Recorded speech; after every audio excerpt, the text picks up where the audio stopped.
We got a great interview today. Yes, we do. Who do we have with us today, brother? We have this young man who is making some moves in the gospel music industry. We're so honored and privileged to have him on the Wake Up Morning Show with Dr. LT and Robert Earl Dean. Everybody, listen and get ready for Andraye Speed. Good morning, my brother. Good morning. How are you doing? We Man. are blessed. Man, we are doing extremely well. Having a few technical difficulties this morning, but we're getting it all together so Yes. that we can rock with you in a great and fabulous way. So, first of all, I see that you rocking the shirt. Is that God is dope? Yes, sir. Man, I just want to ask you a question. Don't you wish that you had invested in that process? God is dope, because Oh my God. Yes. I think everybody and their mama got a God is dope shirt. I have a whole segment in my closet that's just like dedicated to it. Wow, Who wow. who started that? The movement. I can't. Do you know who started the God is dope brand? No, that's a good question. That's something I'm going to have to dig into and find out. Yeah, because when I first read it, I said God got dope. That's when I first saw it. I thought it said God got dope, but I'm like, God got dope. But then I had to reread it again. Yes. Okay, so brother, tell us a little bit about yourself. Who are you? Where are you from? How many kids, wife, and you got a 401(k), all those good things. Tell everybody who you are, my friend. Okay. Well, Andre Speed. I am a worship leader, vocal arranger, musician, recording artist, choir director, all of that good stuff. But most of all, I'm a husband, a father, and a servant. So yeah. Oh, what they said, a husband, a father, and a servant. So let's go. Let's do some shout outs. Shout out your wife right quick, because she important. Shout out to my partner in crime, my beautiful queen, Cherie Speed. I absolutely love you. That is the love of my life.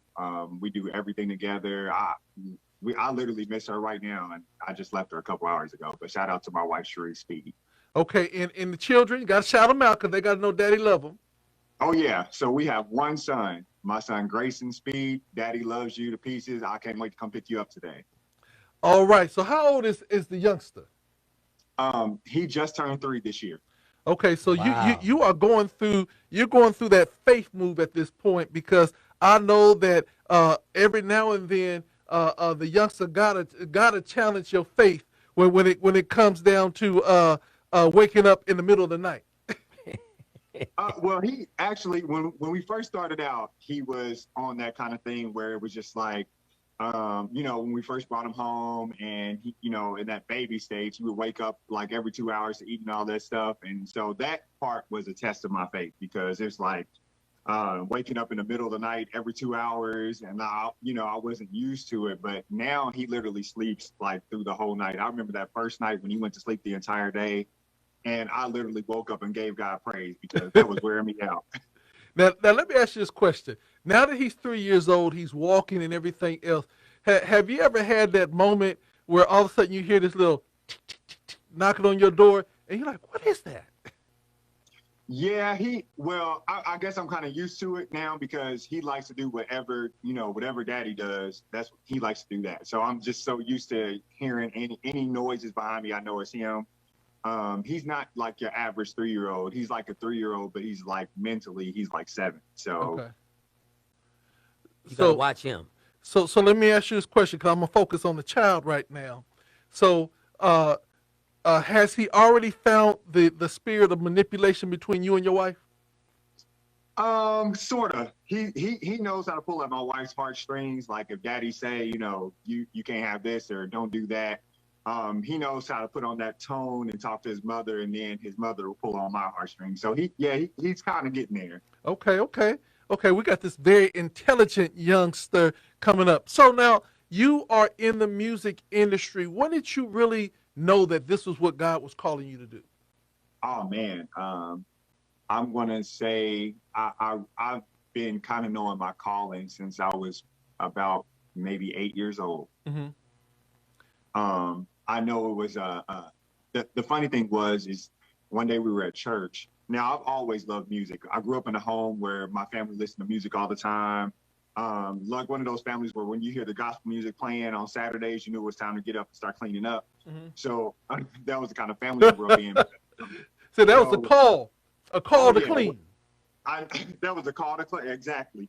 And so I could hear music. I always loved the instruments. Like it just fascinated me for some reason. Like even with commercials or TV shows, and I would just be thinking to myself, man, I just feel like there's something I need to be doing with this. I like as a young age. And so one day we were at church, and I was with my grandmother, and so my grandmother leaned over to me and she was like, "Hey boy, you gonna get up there and sing with that kids choir?" And I, me being an introvert, I'm like, "No, I'm not." And she's like, "No, yes, you are." And so I got in the kids choir, and it's literally been nonstop since then. Now, was your grandma the one that had the little belt in her purse or the wooden spoon? Switch. Which one she had? Well, see, my grandmother was a master at the mysterious lightning slap. Hey, man. So literally, she'd go upside your head, and you wouldn't even see it. All you would do is feel the pain. So that's the grandmother I had. Woo! Yes. That stealth slap. Real Nobody quick. else saw it, Real but you quick. got hit by something. Did you bust out when she hit you and be like, "She touched me"? It was so crazy because like you felt the pain, but it was just like it was so quick. And by the time you turned around and looked at her, her hand was already down. So and she was like, "It wasn't me, but I felt the slap." All right, Robert. I know you got some So questions. my question is, did you grow up singing in different groups to develop your own sound? Many artists will start with a group or a family group, and it builds from there, and then they go to solo or start their own choir. With me, it was kind of different. Again, growing up in a family that, loved music, I kind of was exposed to like all different kind of music all the time. And then being so fascinated with it and being inspired by different music. I mean, I don't care what it was, a kid show, Star Wars, like just anything. And so by the time I ended up getting to, I'm going to say my 8th grade year, what ended up happening was my choir teacher named Mr. Walters, shout out to Mr. Walters. He was a genius on piano. So he was playing, and as I'm listening to him, I'm like, I really feel like that I can do this. And so I skipped lunch that day. And I sat at the piano and I started like by ear picking out what he played as far as the songs that we sang. Wow. And that turned into me skipping lunch every day. Like I literally had so much lunch money left over that I was like blessing kids with lunch because I never went because I stayed after playing piano. And so out of that, I ended up playing a classical song with him. To this day, I don't even remember how to play that song, but we played a classical duet like in for our school concert. And so from there, it kind of the playing part kind of spilled over to my church. And then one day I had stayed after rehearsal. My minister of music had heard me play. Shout out to Mark Wynn. And so he was like, "Well, I didn't know you played." And so he actually literally made me start playing for church, even though I was like literally just starting out and all of that stuff. So like literally most of my sound and how I got into it and all of that stuff and how I was shaped was literally along the way just God. Like that's the only way I can explain it. It was literally God just molding me with different things and through different people. But I never actually sang in a group besides, church choirs and things like that. And occasionally here and there, like as I got older, ended up singing like backgrounds and different things for people like that when needed. But yeah, it was never really me being a part of any one particular group. That is different. That's a different path than most gospel artists. So I'm gonna ask you a question. And this is 5 minutes of questions. Number one, Beard, pre-COVID or post-COVID? As far as Beard? Yeah. Man, that's a good one. I'm gonna say post. Okay. Now, am I looking at your hair and you got dreads or braids? Dreads. Okay, so you got dreads. Who maintains your lockisms? My lovely wife actually maintains my locks. So that's a blessing to be able to have a wife that is multi-gifted. So she takes care of all that. Okay. Help save money too. Oh yes. Oh yeah. Now yeah. I see you rocking this shirt. God is dope. Who do you have a stylist team, or who designs or puts your look together? Oh man. So you guys asked great questions. So actually it's funny because my wife, again, who is multi gifted, she literally is huge on fashion and all of that stuff. And fortunately, God has, placed me around a lot of people like the members in my group and all that good stuff. And so throughout the years, them pouring that into me, it just kind of comes out that way. I've always kind of been a different person as it pertains to like style and different things and wearing things that I like and all that good stuff. But then when I got with my wife, it just amplified. So I kind of have her and like a whole team who we just kind of come up with the ideas collectively. Okay, here's my last question. You're out there. You've been on the road touring with your group. Here it is. Number one, the best place you ever been and that you love, and then the worst place that you don't really want to go back to, and which one of your members got on your nerves the most during those tours? Oh my God. Man, I'm going to say the my favorite place that I have been out of all these years was we actually did a set in Cleveland. And we actually had a blast doing that. Oh, no, let me change that. It was Stellar. It was around the Stellar Awards. One of these past few years we just had that went by, and we actually went to sing at a Stellar showcase. And that's when I had the whole choir deal. So that was probably my favorite place because I got to see all the other independent artists and the groups and who shout out to all of them. They all had amazing music. The worst place, I'm gonna flip the script. The worst place will probably be Cleveland because when we went, everything happened before the performance. Everything. I'm talking about one of our vans, like that we traveled in, had all a whole bunch of equipment and all of that good stuff, everything in it, and somebody stole our van. Like we literally came out of the venue that we were at and just looking around, like, man, I know there was literally a van here. Like, why is there an empty space right here?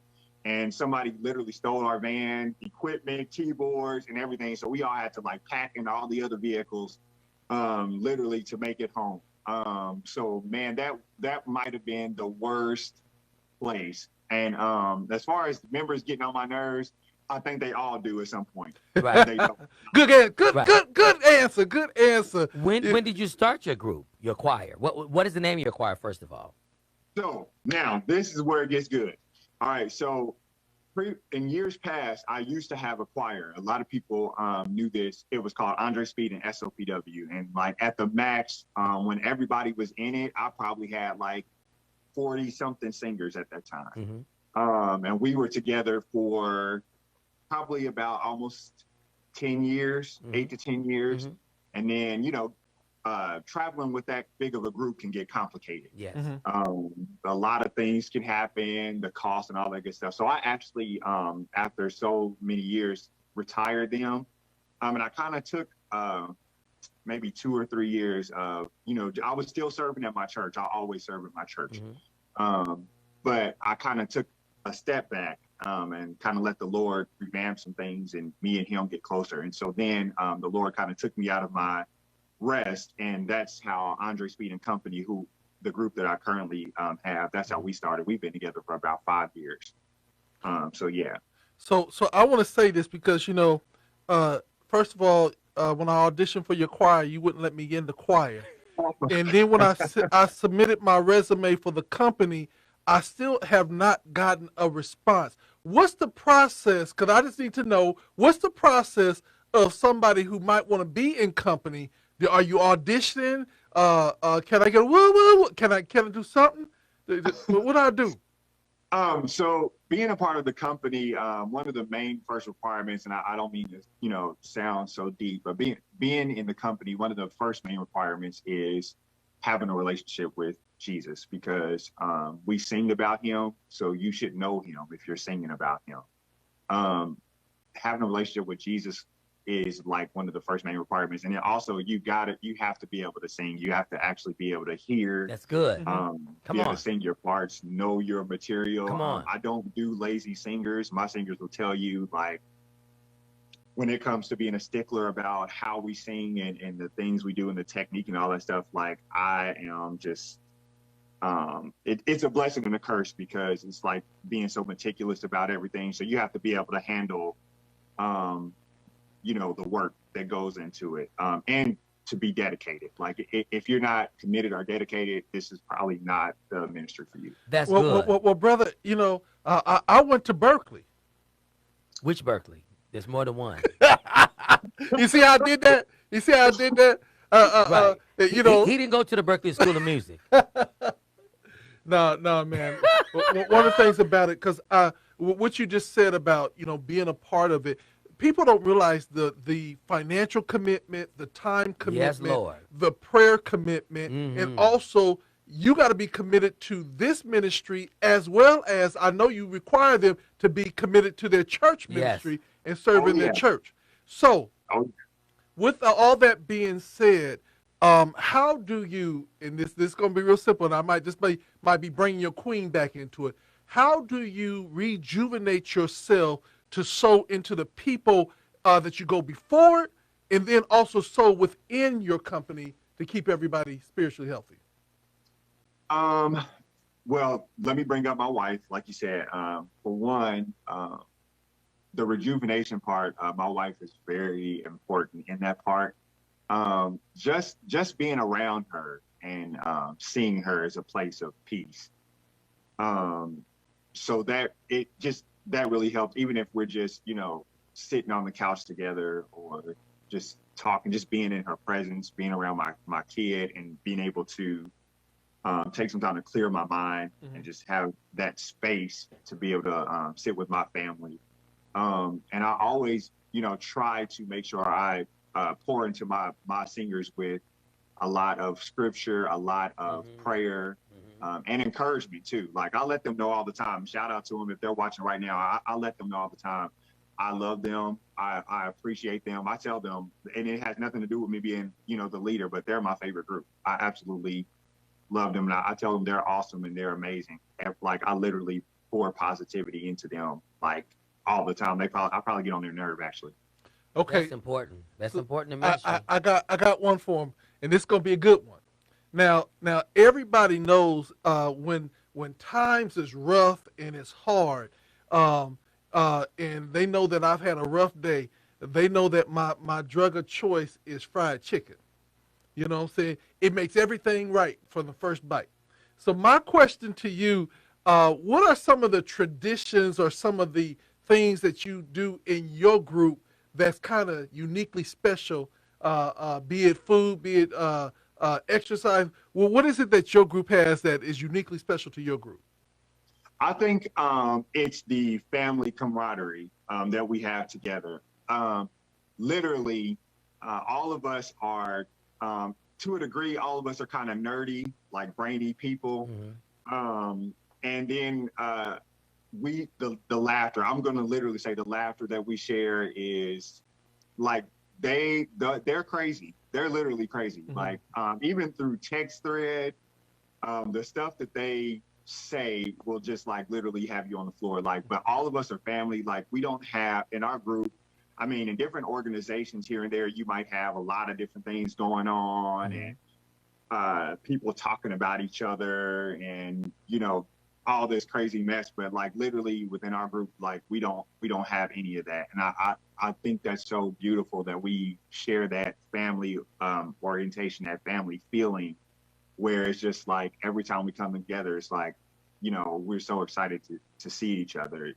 We literally, even missing rehearsals, like, we can't wait to get back to rehearsal. Right. Just, so we can see each other and laugh, and uplift each other. So I think that would be the thing. Okay, my question is, who have you guys opened up for, and who would be some interesting artists that you would like to work with? We have definitely, I'm kind of backtracking down through the years. We have opened up for Donald Lawrence. Um, Man, that's a great question. It's been a lot of people. I would probably have to have them here to be able to pour all that information Mm-hmm. in me. We've opened up for like a lot of different people though, especially in our city, locally as well. But I would say people who I would want to work with, and he knows it. And I tell him all the time, Donald Lawrence is absolutely my all-time favorite artist. I would love to work with him. I would love to work with Jonathan Nelson. I would love to work with Dion Kipping. To me, he is so underrated. Dion Kipping is a beast. I would love to work with Ty Tribbett and even Kirk Franklin, who I absolutely love. Like, so these are people. I would love to work with Casey J. I think Casey J is awesome. Wow. There's a whole long list of people who I would love to work with.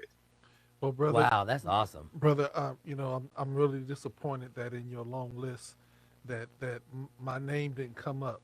Oh, I am the official shh of the industry. You know, anytime when you get ready to do your next album and you need somebody to come in and go shh. I got you. Did you see I the got you. reverb on that? Andre, he got the James Cleveland spirit. Wait a minute. I'm trying to tell you. Did you notice that, Andre? Did you notice that I didn't even need no After Effects or anything on it? It was just right there in your face. You've been practicing. Perfect It practice. sounded real good. There was anointing on that. See, See? Right. And you can tell that he's a good director and has a close family Yeah. because he knows how to be nice and be kind to people and to make them feel good. So that is a blessing for you. so we affectionately, I want you to know that what you just witnessed right there is Robert Earl Dean's Nice Nasty. What? You know, Andre, man, you right here to witness. Andre, Wasn't I? we this family, we just gonna call it just the way it is. You know, so Robert Earl Dean, ask your other question, Nice Nasty. Hey, if I gave you $3 million and said, let's do the Andre Speed Presents concert, who would you choose, dead or alive, to be on that bill? Oh my God. Okay. I'm gonna throw him out there again. First, Donald Lawrence, And his group? Reverend James Moore, Yes, Lord. John P. Key, Yes. Michael Jackson.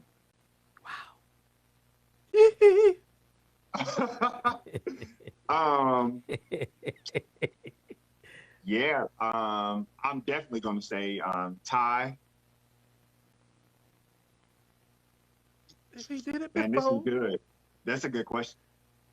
I knew it was going to make you think. That's why I asked it. Oh yeah. well, brother, Mhm. brother, I love your energy. I love that you've been in the industry for quite some time. Where's he but from? You, but We you never still, said. I'm not finished. I'm getting ready to get there. Okay. Now, I done told you we got company. Praise God. No, we All right. family, man. All right. Oh, yeah. Call me your Okay. brother. Okay, praise the Lord. So you're going to correct me right on. Okay. Okay, You can do we good. get back? Keep going. It's, Praise the it's Lord. Thursday, so keep going. Thursday. Oh, yeah. Okay. Praise God. Okay, we're back. We're back. Yes. Now, where are you from? Because he made me forget my question I was going to ask you. Where are you from? And where are you located? I'm from Indianapolis, Indiana. Okay. Gotcha. All right. And so my question for you would be, if you could pick any city, and I want you to answer this very carefully, to go and minister in, what city would that be today?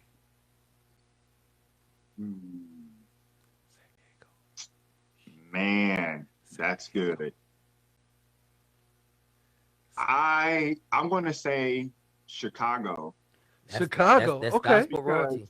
I've been there for other people, Mm-hmm. like as far as ministering with other choirs and also like serving like the leaders of other choirs, and also I've been there for church as far as ministering church wise, but never particularly for my recording group. So I would have to say there. Okay. That's a good place. Have your group traveled outside the country yet? I would love to. No, we have not yet, but I would love to. And if you were going to go outside the country, where would you go? Definitely Africa. Africa. What part of Africa? Wherever the Lord would have me to go. I just want to be able to go and visit the motherland and Me take too. it all in Yes. and praise God with those people. So wherever Yeah. he would have me go there. Okay, I'm going to hook you up with we have an on-air in Kenya. Pastor Pete O'Dara. We're gonna try to hook you two up because he handles a lot of the tours that are coming through that area. And when you get to the motherland, I want you to go and I want you to be like, my people, and give everybody a hug. But one thing about going to the motherland is the praise and worship is going to be off the chain. You will not be able to go there and just be like, okay, we're going to sing and they're going to sit. They're going to be on their feet the whole entire time. I've heard that they do crazy worship over there. So Yes. I would love to go worship with them. I would love to do that. Well, Robert Earl Dean, I think that we done gave Brother Andre a good interview. Yes, I think that his style and his personality is going to be really good for his future growth. Yes. That he is doing right now. Now we just kind of want to know, how can we find you, connect with you, and then we'd like for you to introduce your song. We have Send Revival. Because we need it. Did we lose you? Hello? Can you guys hear me? Yes. Yes. Okay. I can hear that last part of what you said. Okay. Well, we wanted to ask you, how can people connect with you, find you, get your music, and then we want you to introduce your song, Send Revival. Okay, cool. You can actually find me on Facebook. I have 2 pages on Facebook, Andraye Speed and then Andraye Speed and Co. You can find me on Instagram at Andraye Speed _Co. You can find me on Twitter at Andraye Speed _Co. And you also can find us on YouTube at Andraye Speed and Co. So all social media platforms you can find me. Now, the single, it is called Send Revival. Andraye Speed and Company, Send Revival, featuring Blanche McAllister Dykes. Y'all go get it. It will bless your life.